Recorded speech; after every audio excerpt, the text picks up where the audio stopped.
Johnny Carson told the Nine Golden. Age guests who are really bad.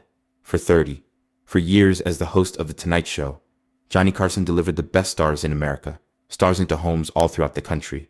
His friendly smile and effortless laugh made people feel like they were seeing old pals talk about coffee. But when the camera stopped, the show ended and the audience went home.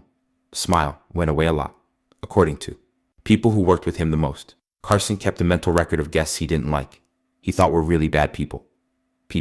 A former producer who worked with him for more than 10 years showed that Johnny was always professional while he was on the air. But when the ads came on, he would murmur it to Ed every now and again. The person on stage should never be close to a youngster or a camera. In his final years, Carson started to talk more openly about the famous people he secretly hated. During his whole career, the stories he told, discussed with close pals, painted a dark photo of famous people who were nothing like the individuals the public loved. One of the most surprising. The discoveries included a well-known actress who seemed nice and sweet on his, but backstage had screamed so viciously at a young production that security had to become involved. Another story was about a man who was loved. Carson, a star, was caught doing something so bothered him in his dressing room so much that he almost phoned the cops. To Carson, these weren't just hard or challenging stars. He said they were really dark people, predators, abusers and manipulators who are safe from the business of entertainment for a long time, while the rest of the world just saw their attractive, well-planned public pictures. First, we need to know why. The very first name on Johnny Carson's, his most hated thing was the secret list, and the tale of the secret backstage, a fight that no one has ever heard of, up to now. Frank Sinatra the charming, Johnny Carson, who was a bully, could never stand. Their connection on film seemed not hard. When Sinatra showed up on the famous crooner on The Tonight Show, made jokes, told stories, and sometimes sang a tune, and Carson grinned, laughed, and acted like a good host. To people watching at home, they appeared like elderly pals who get along easily. But in actual life, things were a lot less kind. People who know Carson say that knew him well and really didn't like Sinatra, not because he was so talented, which he entirely appreciated, but for the manner old, how Blue Eyes handled people when he wasn't in the spotlight. If he didn't sing, Carson would be a mob enforcer. Once told a buddy, like many others. Later biographies verified this, and sometimes I suppose he was both. Sinatra's trips to the show were well known among the crew for the stress they brought.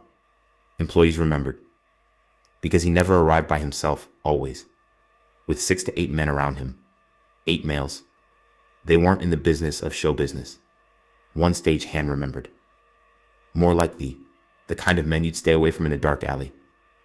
These guys would spread out throughout the studio watching the workers, making an. One cameraman made the place feel unpleasant. Said it was like being under. Watching. What bothered Carson the most? But what bothered Sinatra the most was how he treated of anyone he thought was underneath him. One filming in the early 1970s, the floor manager made the usual error of giving Sinatra the usual 3 minutes warning before his part. Based on, according to several witnesses, Sinatra pulled the man close by his tie and snarled, "No one informs me when I've got 3 minutes. I'm ready to go on," I said. The floor manager is a veteran of the Korean War, was clearly shaken in his 50s, watching the event happen on a studio, watched from his office. Carson, said to have turned pale and almost called it off. Sinatra's part on the spot, from that point on. Johnny Carson was cordial from that point on, smile on screen, every time Frank Sinatra. Wasn't one of admiration. It was immaculate professionalism, hiding a subtle disdain that never went away. Just a reminder from the producers about Sinatra would help raise ratings, made Carson go forward with the performance. But there was tension between the two. Men didn't stop there. Another constant.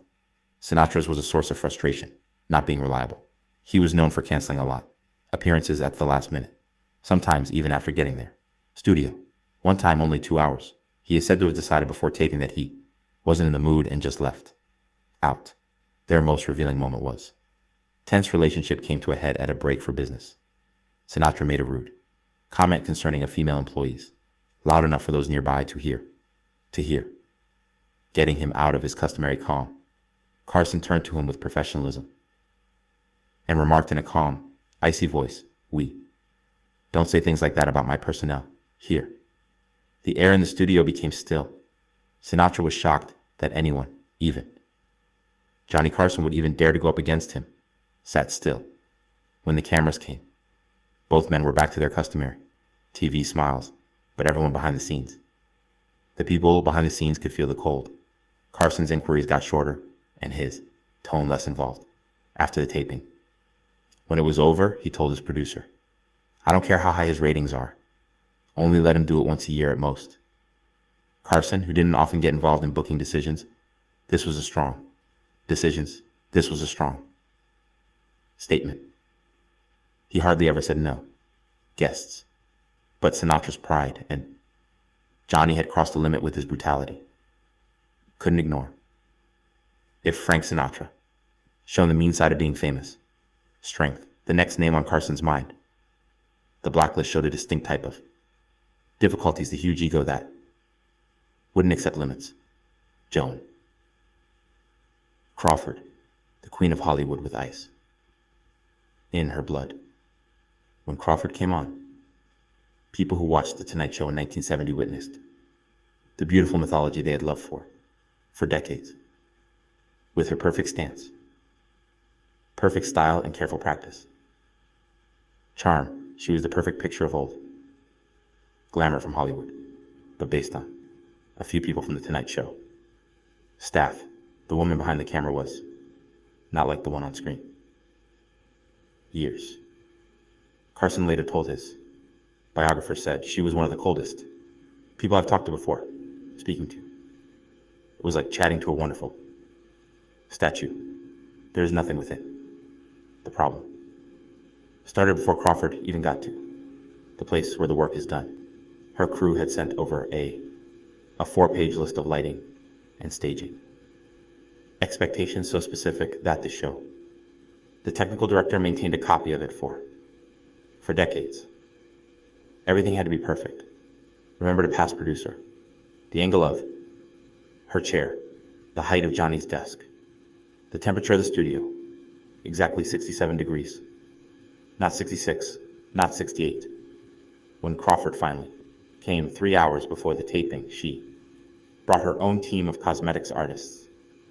Even though the show already using award-winning artists, what really showed her, the way she treated people showed her character based on how important they are. She almost bowed before Johnny. The stage hand remembered, but when an assistant to the production unintentionally walked, taking a glass of water into her changing room. Crawford blew up when she got the water she asked for, in rage. Witnesses reported that at that moment, illustrated just why people knew Joan Crawford's name was at the top of Johnny Carson's list. A lady who looked perfect on the outside, but was a cold, dark place right below on the outside. Several eyewitnesses say that Joan Crawford went on a tirade, so mean that everyone in the hallway froze in shock. She is said to have attacked a 20-year-old woman, just calling her starting her career, small idiot who doesn't think and sneers at. She should try working in a whorehouse, where incompetence could really be helpful. The young woman started crying and fled out of the room while Crawford angrily requested that she be let go. Carson's producer said no, which made a feeling of tension that stayed in the air during the whole taping. But the most frightening part of Crawford's appearance wasn't simply how she acted toward the staff. It was the chilly accuracy with which she changed personalities as soon as the cameras came on. She was like a robot. One producer pretended to be a woman, remembered every answer, every laugh, every moment that was supposed to be spontaneous has been practiced until it was flawless. Nothing felt real. During breaks for commercials, Crawford would immediately stop smiling, sit completely still with a blank face, expression, not wanting to talk to anyone, only to come back to life as soon as there was a burst of crimson light. Johnny Carson was notorious for might make even the most apprehensive guests feel at ease. Couldn't find a meaningful connection with her. After After the show, he's said to have turned to Ed McMahon and said, "I've talked to corpses with more personality." Years later, when Christina Crawford's book, Mommy Dearest, revealed Joan's supposed mistreatment of her adopted kids, Carson wasn't shocked. His close buddies stated he just nodded and said, "I saw who. She actually was in those few hours." I believe what they say. But if Joan Carson was bothered by Crawford's cold control, the following name on his list stood for something even more black. Raw power used to scare and threaten Orson Welles. The smart person who thought regulations didn't apply to him applied to him. In the Carson era, Welles was on The Tonight Show a number of times, attracting crowds with his loud voice and big presence, with interesting stories from his famous job. People saw a great raconteur. Carson and his colleagues saw something different, a man so caught up in his own story that he acted like the normal norms didn't apply to him anymore. Of TV no longer applicable to him, Carson is supposed to have said never again after one very hard taping. That guy thinks he's still in charge of Rome. The difficulties usually started a long time ago. Welles never even went to the studio. According to a number of Tonight Show, he often turned down every writer's request, question, or subject that the group had worked on. He said our questions were boring and clear. A former writer remembered, he crossed them all out and handed back a blank page. That was it. Carson was in a difficult spot because he had to talk to one of the best actors in movies. People with no organization or direction. Not at all. A task that is almost impossible given Welles's propensity of going on and on about long, winding speeches that were almost impossible to change the time. At one point, Welles made an appearance in the mid-1970s planned for a 7-minute part. What transpired next would show that even there were limitations to Johnny Carson's patience. During one very crazy taping, for a while, Orson Welles slept on Carson's couch for around 25 minutes, which was a lot longer than his given 7. He didn't pay any attention to every little sign Johnny used to signal that it was time to end. Johnny had an entire system, and later a director told. He'd tap his pencil and move around. His seat, look at the producer, all. There were strong signals that the section was done. Noticed them all and kept talking. As a result, 2 guests who were supposed to come never did. It could be shown that night. What Welles did, it wasn't much better. Off-camera employees remembered that he wouldn't talk straight to production assistants. In place of talking about them like they weren't there. There, tell the girl, I need more. Water, he'd say, tell the boy to fix. The light even when both people were standing right next to him. According to Carson, what made him the most upset was Welles's tendency to be close to people, to act like The Tonight Show was his own work. He would bring things to use as props, without warning, switch topics to, and even try to lead them. The cameraman came from his seat. He really did get up once and began telling our camera people which shooting angles, a producer from the past, remembered that Johnny was quite angry. After, Carson turned to Ed after that. McMahon said genius doesn't, and forgive everything, being smart, doesn't give you the right to take over someone else's show. As a man who was proud of being precise and respectful, Carson found for television craft. Welles didn't care about time or structure. Quite annoying. In public, he kept saying good things about Welles as one of brilliant thinkers in the world of cinema. In private, but he started to think of him as a warning story that shows what can happen when ego could overwhelm even the most talented skill. But if Orson Welles was the problem of keeping an overblown personality, Carson's next guest was hard for a whole other reason, not being able to predict. Betty Davis, the queen of verbal fights in Hollywood. When Betty Davis was on The Tonight Show, audiences saw the sharp, compelling legend they loved, graceful, funny, and full of stories from her decades in movies. But what people never noticed were the time before and after the cameras rolled, times when Davis got angry and sharp tongue made the studio. The air is really frigid. She doesn't require a Carson, is said to have told Ed Stage. After that, McMahon, she needs a courtroom. No one should have to be cross-examined by Betty Davis without a lawyer present, several sources say. According to comments from the staff of The Tonight Show, her first problem was in how she acted toward other guests. What occurred next would show that Betty Davis wasn't merely a diva. She was a force of nature when she spoke. Even Johnny Carson had a hard time keeping it in. When Betty Davis was on episodes, with a lot of famous people, things often get out of hand, came after. She often did, cutting them off in the middle of a phrase, notably younger or female performers. Guests, and sometimes even turned her, back to them on the couch. If someone else got a big laugh, a former talent, the coordinator remembered you could almost see her becoming angry, planning how to get the attention. returned. Davis's behavior off-camera was even tougher to deal with. People knew her as asked for whiskey in her dressing room before coming on stage. Not strange for her age group, although she drank a lot. Made rude, harsh comments. A number of ladies who worked on The Tonight Show in the 1970s later remembered. People who saw the show in the 1970s subsequently remembered that Davis sometimes made sexist and so prejudiced that it startled people, even by the standards of the day.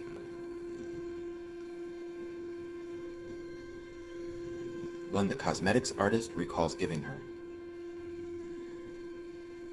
services just to be turned down with a harsh comment.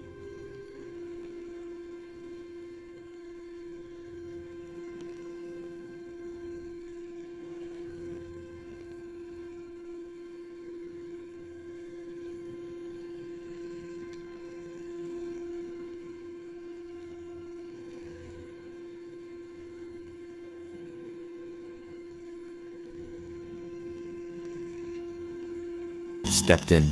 According to a production assistant who saw it, he walked over and replied softly, "Miss Davis, on this show, we talk to everyone with respect, else we don't say anything at all." Davis stopped, clearly not used to being put to the test. Then they quietly backed off. What made Davis so hard for Carson? It wasn't just how she acted. It was the difference between her genius and her actions. There was no doubt that she was one of the best actors in Hollywood, and Carson really liked her work. But after her last appearance in the 1980s, he is said to have informed his producer, "That's all. It's not worth it to be verbally beaten by Betty Davis. No matter how many Oscars she has. If Bet Davis's caustic tongue went at adults, who could protect themselves? Carson's." Next guest, who was considerably more problematic, came in. Darker areas. How people act toward young. Women who broke the rules of their jobs. Limits. Mickey Rooney, who is getting older. A little star with hands that move about. Once. The movie that made the most money at the box office. Rooney was Hollywood from 1939 to 1941. Royalty, a living link to its golden age. His guest spots on The Tonight Show should have been sentimental homage to an amazing career. They became instead well known among the crew for the wrong reasons. Unstable energy, sometimes being drunken deeply. Bad behavior. He believes that being short lets him be a pervert. Carson is said to have informed his, after one terrible performance by the producer, at the middle of the 1970s. At that point, Rooney was in his mid-50s and got a bad name among women, staff members for inappropriate touching, dirty jokes, and no respect for professional limits, behavior that even Johnny Carson, who never gets upset, left. Sickened. Many staff members say. Accounts. Younger production assistants. Often asked to be moved to a new job. They found out that Mickey Rooney was going to be there to show up. He would take your hand when you brought him water and pull you a little too near and start asking if you were married. One of the previous assistants remembered of what she went through in the late 1970s. If he would grab onto you if you tried to move away, your wrist for just long enough to make you not comfortable. Rooney's apparent behavior was just as alarming, not being able or willing to see when. He had too much to drink. The Tonight Show. Workers said he seemed like he was drunk at least 3 times, slurring his speech and losing his stream of thought in the middle of a sentence. He was famous for one appearance in 1977 when he started telling a story about Judy Garland that got out of hand so fast that Carson had to stop him, and suddenly shifted the subject. Carson, during the following commercial break, allegedly turned to his producer and questioned, is he intoxicated or is this simply who he is now? What made Rooney so hard? For Carson, it was the gap between generations, between them and the big. Various rules on how they should act showed. Rooney was born in 1920, from a time in Hollywood when it was okay to treat women badly, as long as not completely accepted. Johnny wasn't one longtime director said that saint, although he was extremely clear about his limits when it came to being professional. Rooney didn't appear to get that those lines were there. After one, especially hard to tape in, which Rooney kept making suggestive comments about a young starlet who was. Carson also took the guest that night. Unusual step of saying sorry to her. After the show, in person, I would never. Saw Johnny so embarrassed by a guest's actions. The filmmaker said that's not how professionals act. Do what I say on my show and it won't happen. Again. And he really meant it. From that point on, Mickey Rooney's appearances from now on become less and less common. By the end of, Carson supposedly throughout the 1970s and early 1980s demanded that any part that involved Rooney should be taped ahead of time during the day, instead of being shown live at night. Rooney's behavior, on the other hand, Carson's next behavior might be. A hard guest put his patience to the test in a whole other approach, through a long list of demands. So, they were so crazy that they became legends among staff for tonight's program. Zsa Gabor, the diva who almost made Johnny Carson go crazy. The Edge, with her stunning appearance and thick Hungarian accent and flirty sense of humor. Gabor was a regular on The Tonight Show, showing up dozens of times throughout the time of Carson. To anyone who saw her, she was too good to be true, gorgeous, and making jokes about her previous marriages and lavish lifestyle, amusing weddings and a life of luxury and part of her appeal. Behind the scenes, however, staff members said a lot of a different story. Multiple. Gabor was one of The Tonight Show's workers, the guests who were the hardest and most demanding in the whole history of the show. Carson would rather talk to a cat than, said to have joked after one especially. Tired looking. At least the cat wouldn't need 3 helpers, and custom lighting. Her list of requirements began long before she even set foot in the studio. Former. Her crew remembered that her standard. There was a dressing room configuration that comprised a temperature set exactly at 74 degrees, a vase of fresh orchids, not carnations, a bottle of pure water with just 3 ice cubes, and her own personal lighting technician flown in at the cost of the show. She also said that there are no female visitors under 40 on the same episode. Her writing read like a funny sketch. One previous talent, the coordinator, laughed. The first time we assumed it was a prank when we first saw it.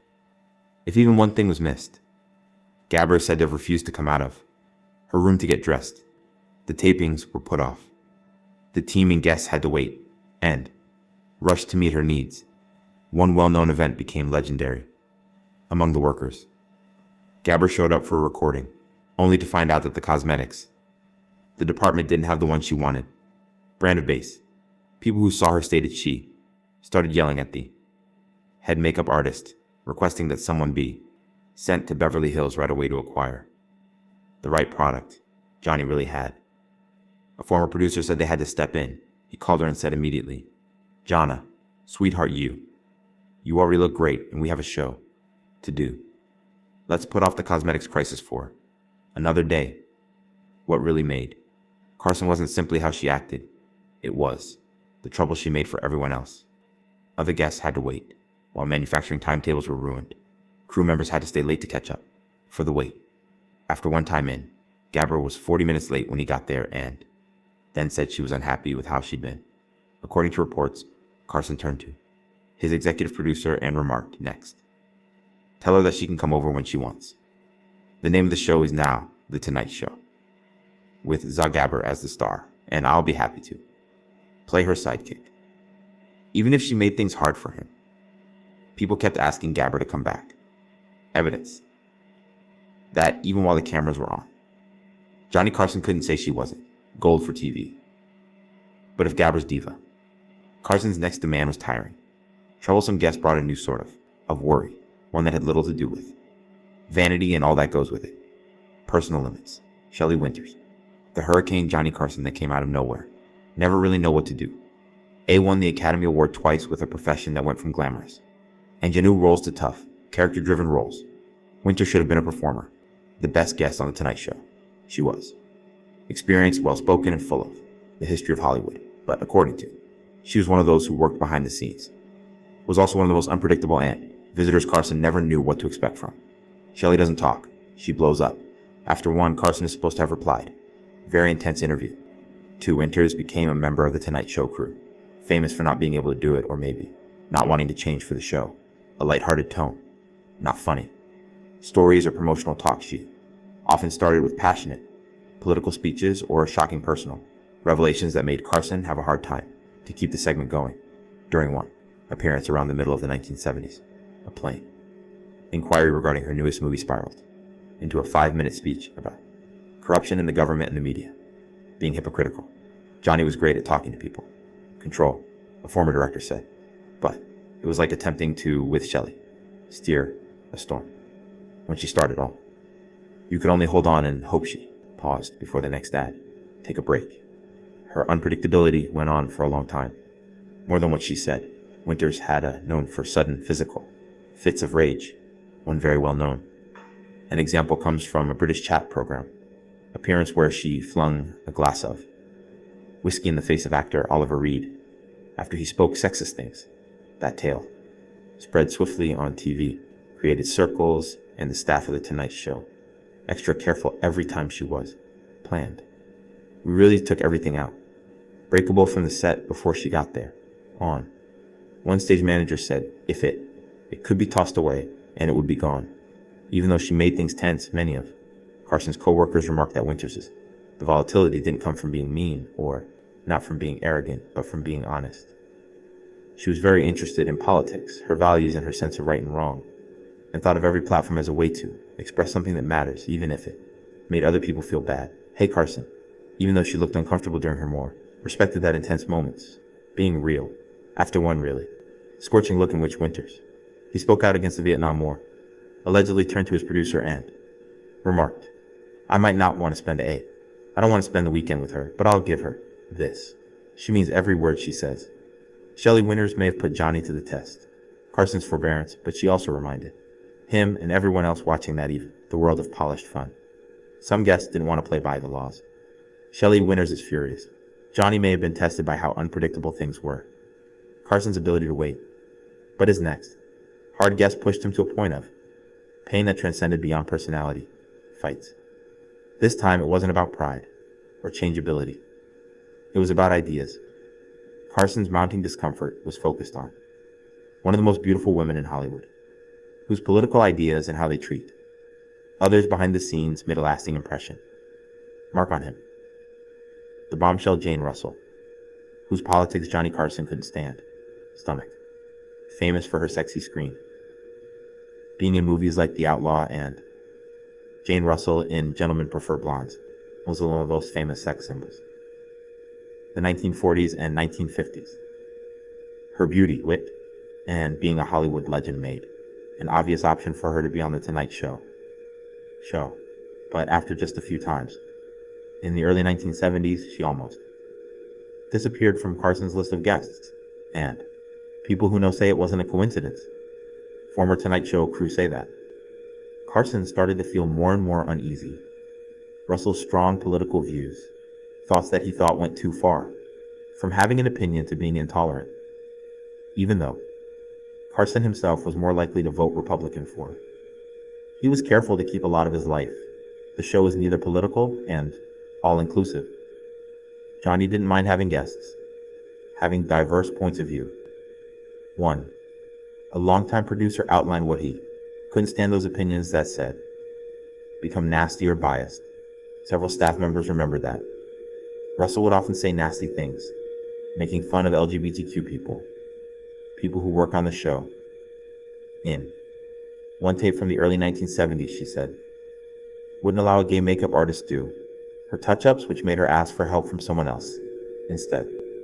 Even more worrisome, according to a talent coordinator, there was an incident with actor Rock Hudson. Russell reportedly said they would not be on the same episode with him saying rude things about his sexual orientation, which even if it wasn't known to the public at the time, it wasn't a secret in Hollywood. Groups. Carson had a number of gay friends and coworkers were close to him.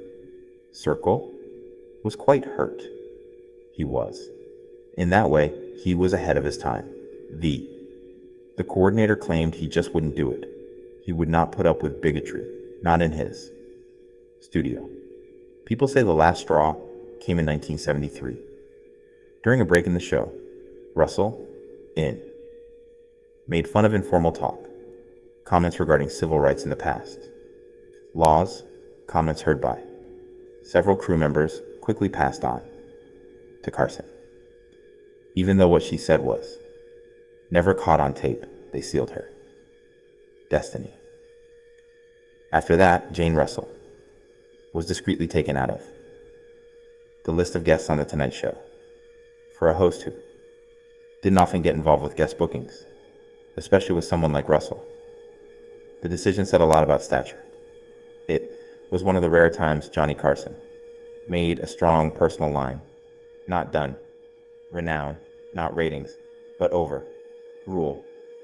Johnny Carson had dealt with every visitor during his 30 years as a host, hosting the show tonight, from legends with bad tempers to people who are full of themselves, stars, but what he hated most was, set aside for one individual whose public charisma hid a more serious reality, Jerry Lewis.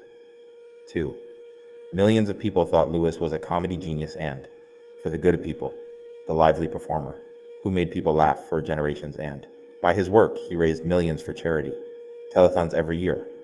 But according to several people that work on The Tonight Show, Lewis was one of the most humiliating and the most arrogant celebrities to ever show up on the show.